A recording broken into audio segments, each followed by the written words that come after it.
Magandang gabi mga kapadyak, kamotor at kasandok. Alam niyo na ang ating gagawin. Giniling. Giniling. Super giniling. Ang kailangan natin. Sobra sa kalahating giniling. Carrots, bawang, sibuyas, bell pepper syempre. Patatas. Raisins, Del Monte Filipino style tomato sauce, green peas, pamintang durog.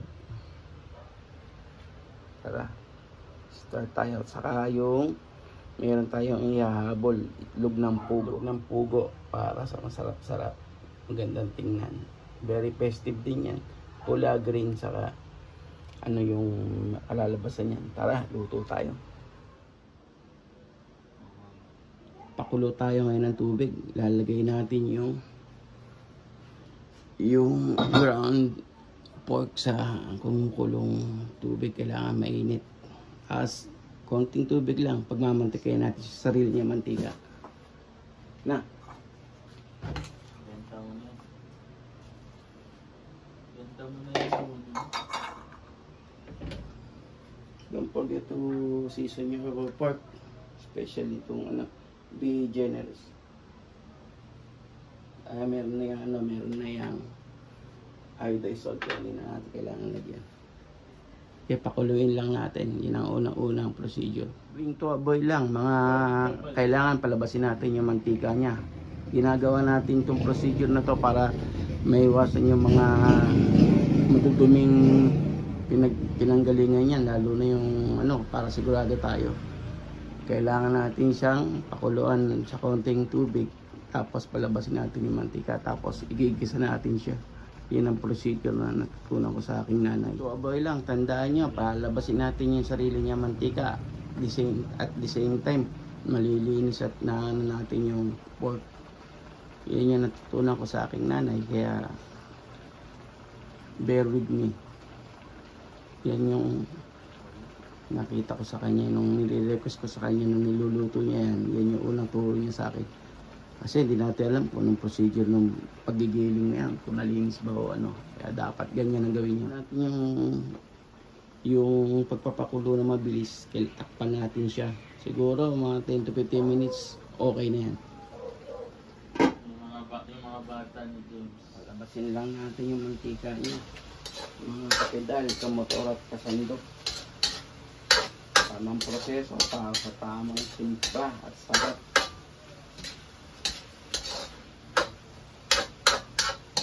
Shoutout nga pala sa cashier, sa mga silent viewer ko. Hindi ko napapangalanan kasi mga silent viewer nga eh. Shoutout sa inyo. Bukain na natin ito kasi ayun, natin ko rin ng mantika. Dinudin natin at pag-iwalay natin. After nyan, ibagkat na natin yung bawang sa yung baka na ginawa ko nila. Drop na lang. Tapos mamaya makikita nyo yung pang-plating sa pandulo. Nilalagyan ng nanay ko, sinaniling ng cheese sa ibabaw. Uli na rin yung pang-alat ko. Kapag lumabas yung mantika nyo, nakikita nyo, di ba? Drop na natin yung bawang, butter, saka yung konting mantika.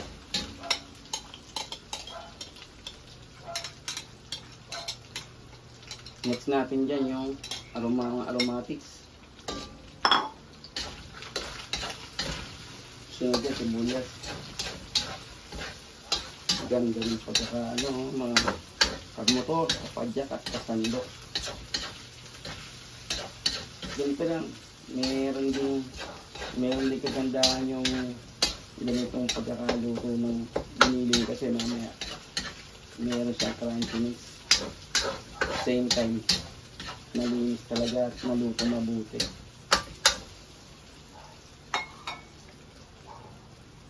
Nating i-drop yung sibuyas.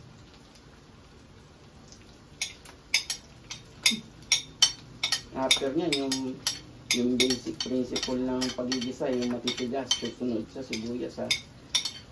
Babanguhin lang natin. Pinat.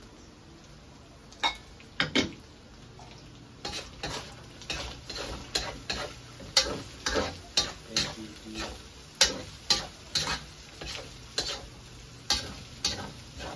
Ang bango. Maamoy mo talaga yung aromatic. Oh, pag nandito na, pag ano na siya, transparent saka translucent na. Yung matitigas na ilagay natin. Unang-una, carrots.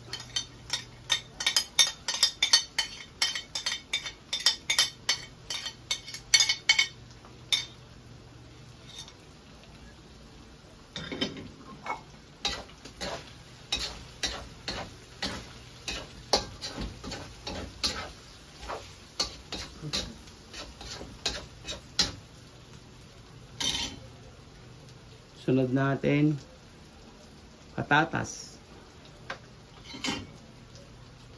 Pangit.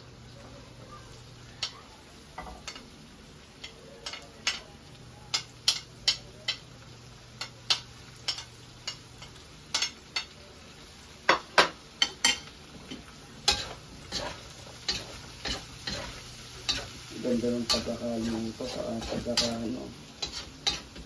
Tatakpan na natin siya ng mga 5 minutes. Tapos i-drop na natin ang i-drop yung mga ingredients. Takpan muna natin. Tapos susunod na natin yung bell pepper na pula, raisins, saka green peas. Susunod na natin yung pampakulay, Del Monte Filipino style tomatoes. Hindi na tayo maglalagay ng patis or salt dito kasi maglalagay tayo mamaya ng pandulo ng cheese, kaya yun ang pang-aalat natin. O, drop na natin itong tatlo. Drop na natin ang sabay-sabay.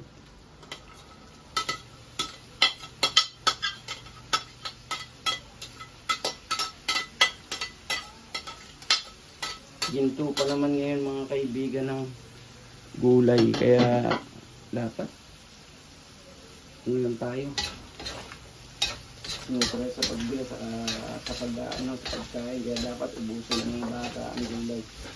Napakamahal. Very festive na yung gulay. May dilaw, may pula, may itim, may green. Very festive. Mix na natin dyan. Drop natin yung Filipino style tomato sauce. It's time na para drop natin itong Del Monte Filipino style tomato sauce. Ito, nagbibigay ito ng asim, tamis, saka ng kulay. Kaya kailangan natin ito. Yung iba kasi hindi naglalagay, ako kailangan ko maglagay. Kasi yung kulay nababari rin eh. Mahalo na tayo.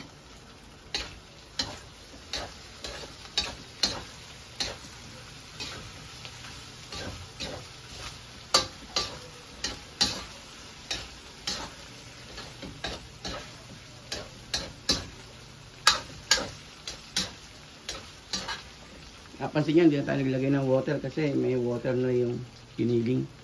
Tapos mamaya, drop na natin yung quail eggs, pampaganda, saka yung plating natin ng cheese. May ilagay yung pampapula, nakita nyo, lumalabas na yung mantika sa gilid.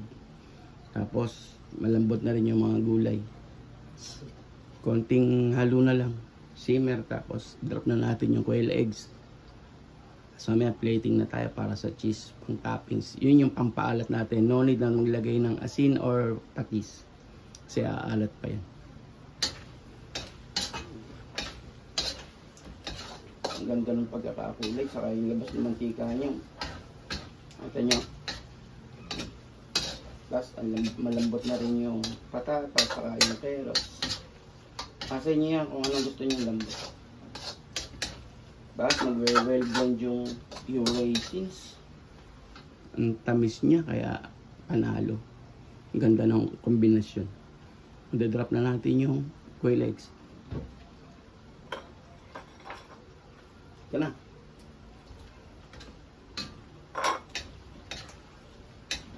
Haluin na lang natin para well blend. Tapos mamaya plating na tayo. Ito na.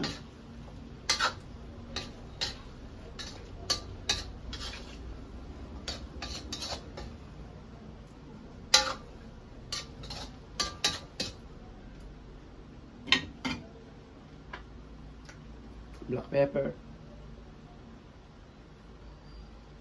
It's done na.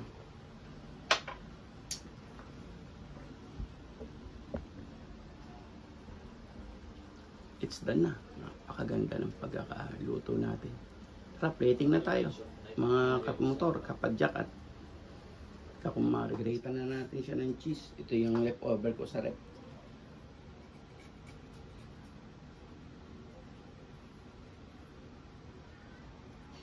Ito na yung pangalat natin.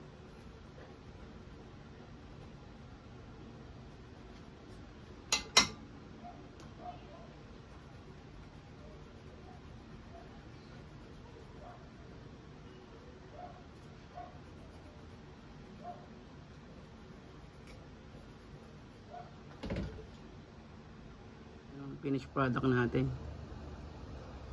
Simple.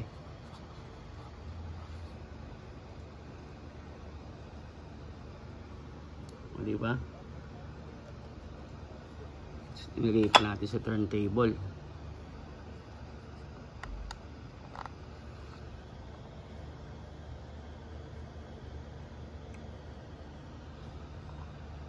Ito na yung finished product natin.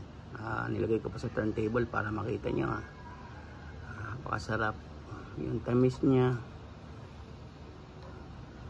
nagko-complement sa lasa ng lahat, lalo na yung raisin, yung nagpapatamis. At the same time yung crispiness ng carrot saka ng patatas, di ba? Enjoy lang, sundan nyo lang yung pagkakaluto ko, yung procedure, madali lang. Enjoy yung ating finished product. Giniling espesyal. Andun yung tamis, yung asim ng tomato sauce, tapos yung tamis rin ng bell pepper sa binibigay ng green peas. Kaya ganda ng pagkakahalo-halo nila. Enjoy lang mga kamotor, kapadyak at kasandok. Sundan nyo lang yung procedure na ginawa ko. Talagang masarap. Promise. Enjoy.